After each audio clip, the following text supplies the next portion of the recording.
মগজনা মধুকিনী দুঃখের দরদি আওয়াজ দুঃখী বলেছি এই পৃথিবীটা যদি আমাকে এনে দাও আমি যতটুকু না খুশি হব তার চেয়ে অধিক অধিক খুশি হব আমার মাকে দেখে। তাও নকুল কুমার বিশ্বাস গানের কথা বলেছিলেন, আমার পূর্ণের জুড়ে শূন্য করে দিও মাকে বলে বিধাতাকে, যেন আমার পুণ্যের বিনিময়ে আমার মা জননী গুলো ভালো থাকে বলে বিধাতাকে।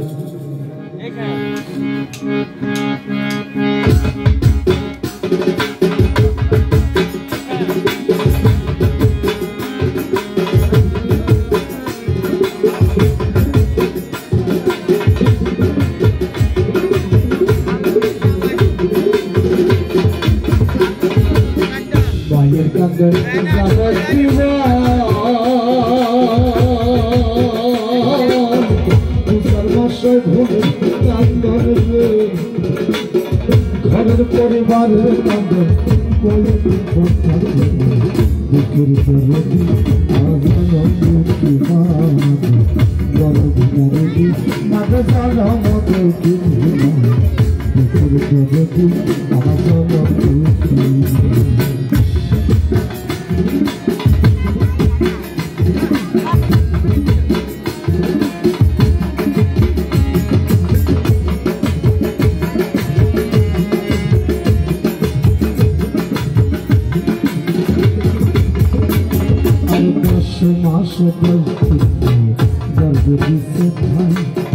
রক্ত মাংস খাইয়া মায়ের ভবে আইলাম ভাই,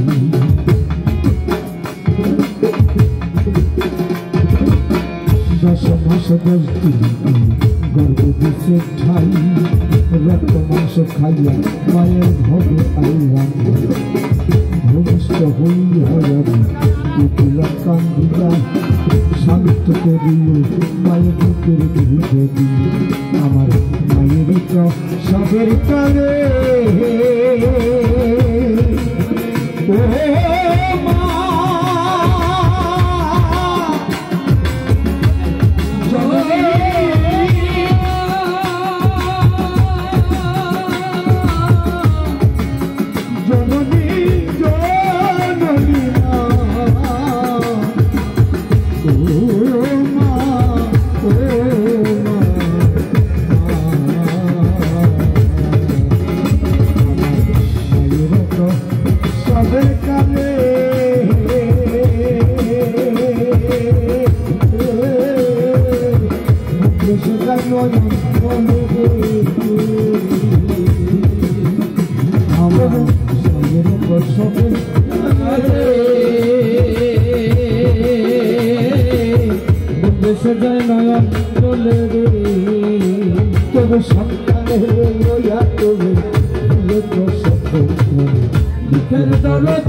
আমার জনম দুঃখী মা মাগো দরবারিনী মা জনম দুঃখিনী মা দুঃখের দরদি আমার জনম দুঃখী মা।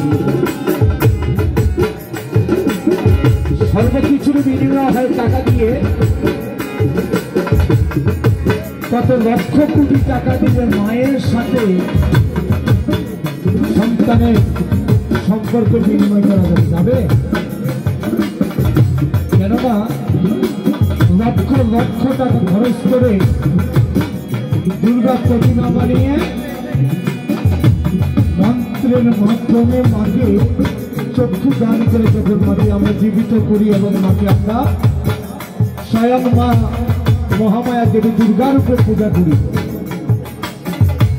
সে মায়ের পিছনে যত টাকা যায় দেখি, আমি যদি আমার মা হারিয়েছি, যদি আমি 10 লক্ষ টাকা 20 লক্ষ টাকা একসাথ করে একটা মাটির কারিগরকে দেবো যে আমার একটা জীবন্ত মা বানিয়ে দেন, পারবে? জীবন্ত মা বানিয়ে দিতে গেলে আমার মূর্তির কারিগরের পক্ষে সম্ভব হবে না একটা মা বানিয়ে দেওয়ার জন্য। আর আমার একটা মা এই পৃথিবী তলে ধরার মাঝে আমার মতো লক্ষ কোটি সন্তান বানিয়ে রেখেছে। এই যে দাঁড়িয়ে আছি সেটা একটা মা, বসুমতী। এই যে সামনে আমরা একটা পুকুর দেখছি, গঙ্গা আমার মা। এই যে আমি পৃথিবীর আলো বাতাস গায়ে নিচ্ছি, বসুন্ধরা। এই বসুন্ধরাটা কিন্তু পুরুষ নয়, এটাও একটা মা। আর আজকে যে গীতার কাজে এসেছি, গীতা যজ্ঞে এসেছি, এই গীতা যজ্ঞে এসে গীতা যজ্ঞ কিন্তু আমার সপ্তশতী এখানে গীতা পাঠ হচ্ছে 18 অধ্যায়। এই গীতাটাও একটা মা। আর এখানে যতগুলো মা বসে আছেন সবগুলো একটা একটা করে জ্যান্ত প্রতিমা। তাই পৃথিবীতে যত কিছু টাকা পয়সা দিয়ে বানাতে পারবো, একটা মা কিন্তু এই পৃথিবীর সকল ধন সম্পদ দিয়েও বানাতে পারবো না। তাই বলেছে হাতে পায়ে সত্য পায়খানা আমরা বাইরে তবু আমার আমার শুকাই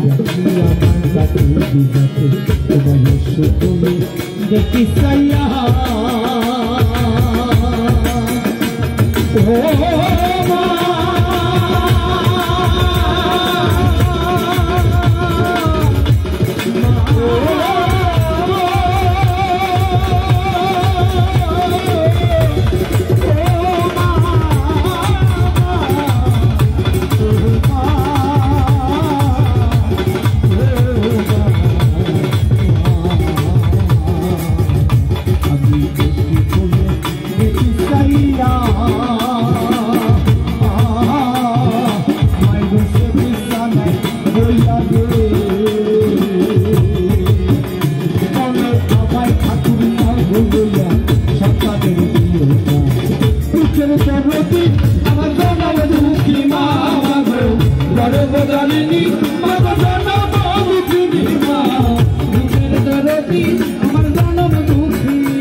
হাতের সামান্য পিসু বল মাসি বল মায়ের সামান্য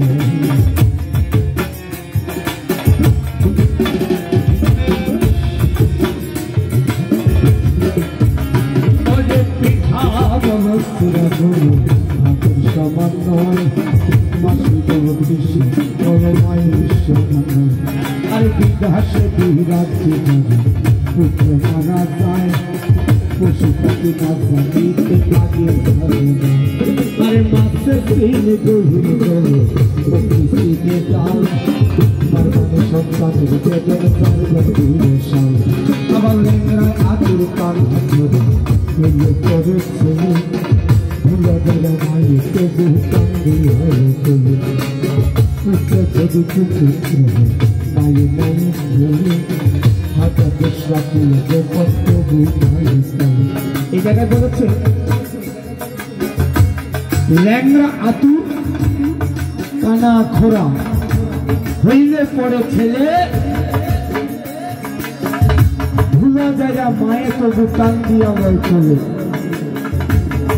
10 ইন্দ্রিয় দেহ নিয়ে যে আমি প্রতিবারে মানব জনমকে পৃথিবীর মাঝে ধরার মাঝে আসবো তা কিন্তু নিশ্চয়তা নেই।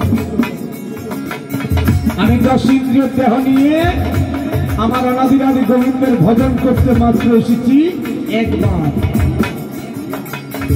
আর অন্য যে জনমগুলো পেয়েছি মানব জনম একটু একটু আমার কমতি ছিল।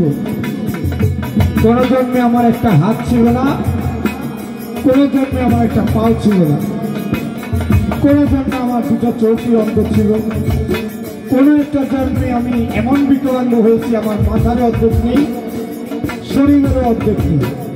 এসেছি অল্প একটু সময় মায়ের শুধু প্রসব বেদনার পর আমি ভূমিষ্ঠ হয়েছি, আবার অল্প একটু সময় থেকে চলে গিয়েছি।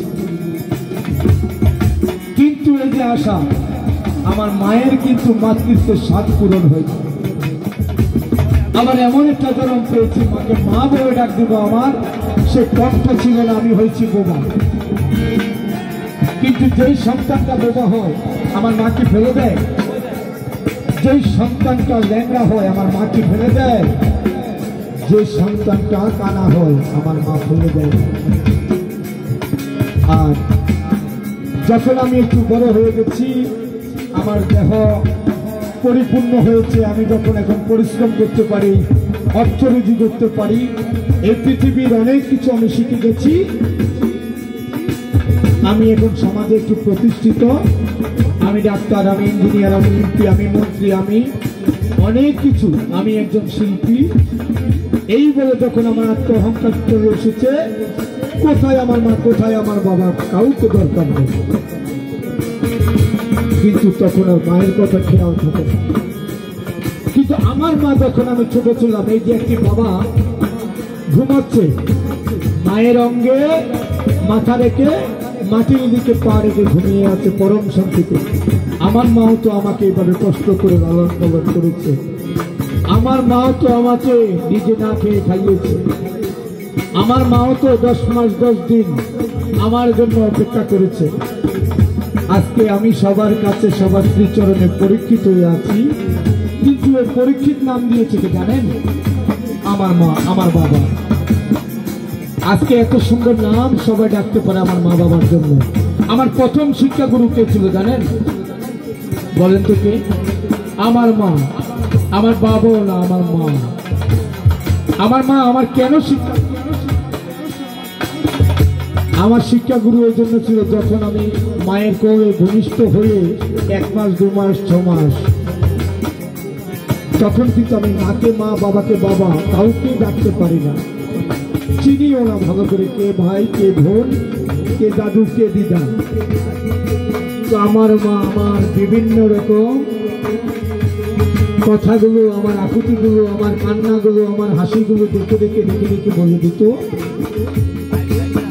আবার এমনি করে যখন আমার 1 বছর হয়ে গেছে, 1.5 বছর হয়ে গেছে, একটু একটু হাঁটতে পারি, একটু একটু কথা বলতে পারি, তখন বলছে এটা মা, এটা বাবা, এটা ভাই, এটা দিদি, এটা ঠাকুরমা, এটা দাদু। আবার যখন একটু বড় হয়েছি, সরেয়া রশ্মি দীর্ঘি, এই সরেয়া রশ্মি দীর্ঘি শিখাতে গিয়ে আমাকে প্রিন্সিপাল শিখায়নি, প্রধান শিক্ষক শিখায়নি, অ্যাসিস্ট্যান্ট শিক্ষক আমাকে শিখায়নি। এর চেয়ে বড় শিক্ষককে জানেন? আমার মা শিখি। শরীয়তে আম নাকি, শরীয়তে অজগর, শরীয়তে আম, এইভাবে বলে বলে অনেক কিছু শিখিয়েছি।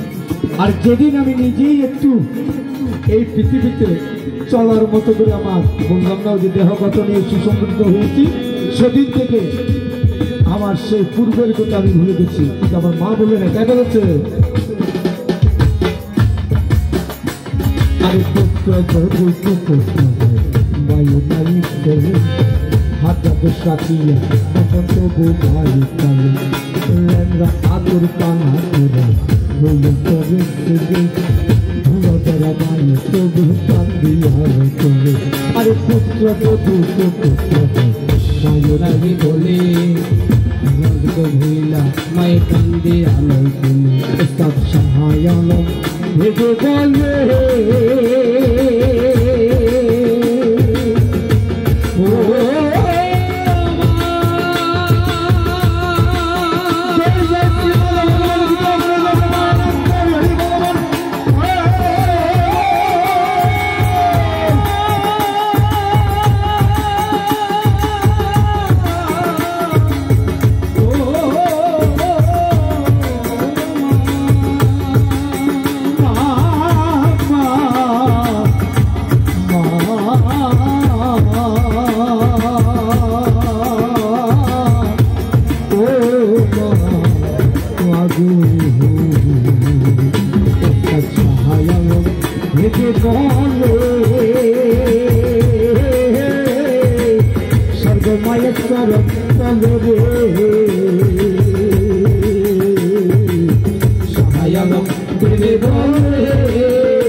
হেতু হয় যে মহামায়ার কোলে এসেছি, মহামায়াকে কোনোভাবেই ঘোরা সম্ভব নয়। আজকে মা আছে বলে তো আমি আছি, মা আছে বলে তো মায়ের আরাধনা ভজন করার কিঞ্চিত চেষ্টা করছি। কোনোভাবে সম্ভব না মাকে খুশি করা, কোনোভাবে সম্ভব না মাকে এ পৃথিবী এনে দেওয়া। মা শুধু চাই একটু মমতাময়ী সেটা, তাই বলেছে স্বার্থ ছাড়া বন্ধু বান্ধব কাছে আসে, বিনা স্বার্থে দুনিয়ায় কেউ ভালোবাসে না। স্বার্থ ছাড়া বন্ধু বান্ধব কাছে আসে না, বিনা স্বার্থে দুনিয়ায় কেউ ভালোবাসে না। স্বার্থ ছাড়া ভালোবাসে শুধুই আমার মা, স্বার্থ ছাড়া ভালোবাসে শুধুই আমার মা।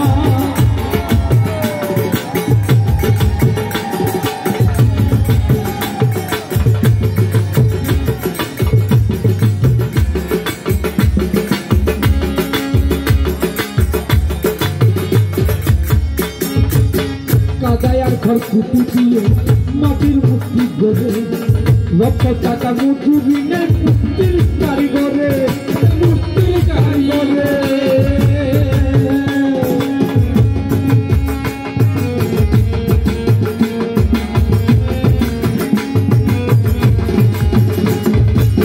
কাদায়ার ঘর কুটি দিয়ে মাটির মুক্তি গড়ে, লক্ষ টাকা মজুরি নেই মুক্তির কারিগরে, মুক্তির কারিগরে। মায়া আমার সুন্দর কাবরে দিও চাইলে, সুন্দর কাবরে দিও চাইলে। সত্যটা ভালোবাসে শুধু আমার মা, সত্যটা ভালোবাসে শুধু আমার মা।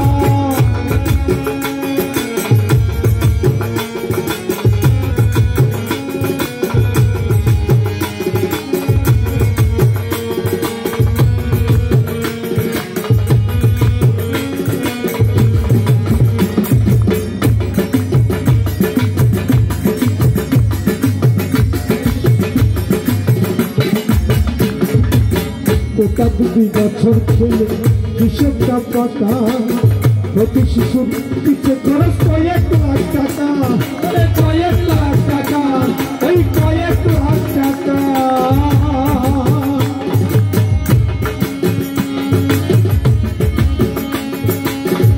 যে সন্তান মায়ের বুকের দুধ ঠিকভাবে পায় না, তাকে ডিবি দুধ কিনে খাওয়াতে হয়। এই ডিবি দুধগুলো 20 টাকা 50 টাকা নয়, 400 500 আরো 1000-এর উপরেও আছে। এইভাবে যদি 1.5 বছর 2 বছর খাওয়ায়, তাহলে কিন্তু একটা হিসেব হয়ে যায় কত টাকা দেব।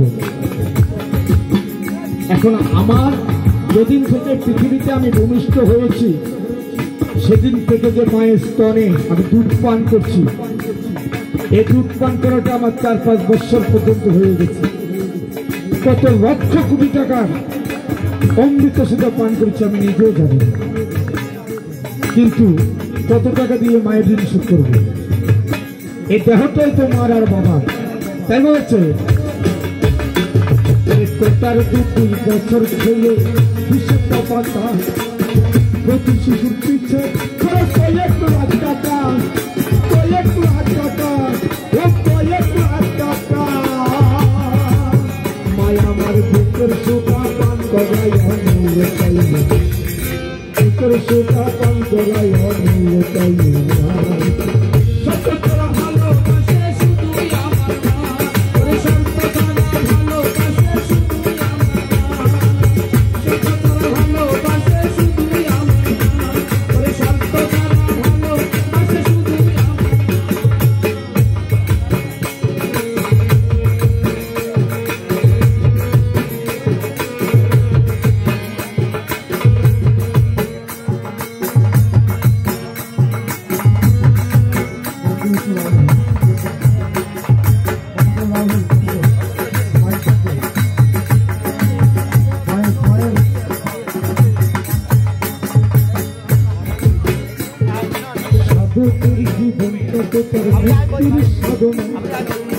মায়ের জীবন কাটে সন্তানের মঙ্গল কামনায়, মঙ্গল কামনায়।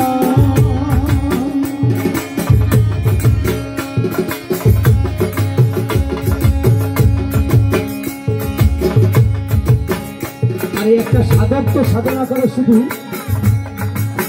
একটা সাধক সাধনা করে তার সিদ্ধি লাভ করার জন্য, আর একটা মা যখন সন্তান প্রসব করে, বা শুধু বয়সটা বা ওটা তো ইনস্ট্রুমেন্ট আছে থাকুক না, বয়সটা কিন্তু শুনতে হবে, ইনস্ট্রুমেন্ট না, শুধু ইনস্ট্রুমেন্ট চলবে, তাই আছে কিন্তু বয়সটাই সব থাকুক।